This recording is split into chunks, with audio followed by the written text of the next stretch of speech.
Hi, this is John Wright from Simple Leadership Strategies, and this week I want to take just 3 minutes to share with you a very profound strategy called getting an A. It's our terminology that expresses how do you help people achieve excellence. Excellence is a very vague, foggy term. It means different things to different people. But if you take that concept and apply it to getting an A like you would get an A in school, it becomes much more clear. Everyone knows what a C is in school. It means you pass. It's an average, though. It goes about from 70 to 79. A B is above average. It goes from 80 to 89. And an A is excellent. It goes from 90 to 100. Now, in the world of performance management, it's not at all uncommon for someone to have an evaluation form with numbers on there instead of these letters. Very typically, the top number is a 5, and it's described something like this: consistently exceeds expectations.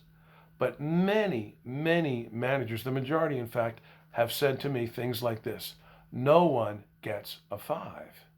Why? Because no one walks on water. No one's perfect. There's always room for improvement.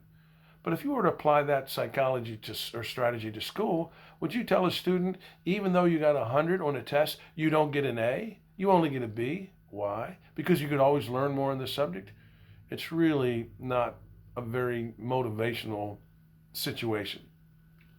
If you want an individual or a team to achieve excellence, then define it. Don't call it excellence, call it an A. Then sit down with them and collaboratively come up with this conversation. 2 questions between the manager and the team, or the manager and the individual. Question 1: what are the 3 most important things that we do as a team that needs to be measured? In order. That's important. It might take a little time to collaborate to even agree on what the 3 most important things are, and what's 1 and what's 2 and what's 3. Then the next question is, since we said these are by nature things that you measure, what number says this is average? You've passed, but it's still only average. In other words, what's a C? And then where does a C stop and a B start? Where does a B stop and an A start? If you work with your team to agree on where a B stops and an A starts, I promise you, you are going to get more A's. But to have the philosophy that we don't give 5s, which is another way of saying is we just don't give A's, they won't have anything to shoot for, and thinking that that's going to motivate them, it's not. What is going to motivate them is for them to be crystal clear.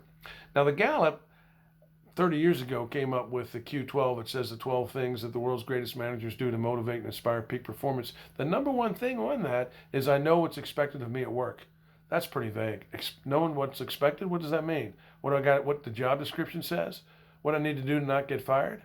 Or does what is expected of me mean what it takes to get a 5 or to be promoted? We are in the business to help people to become more successful. Let's commit to make that even more clear. Let's help people get A's. Let's make sure we've got the right people in the right seats. Let's clarify on the front side what an A looks like.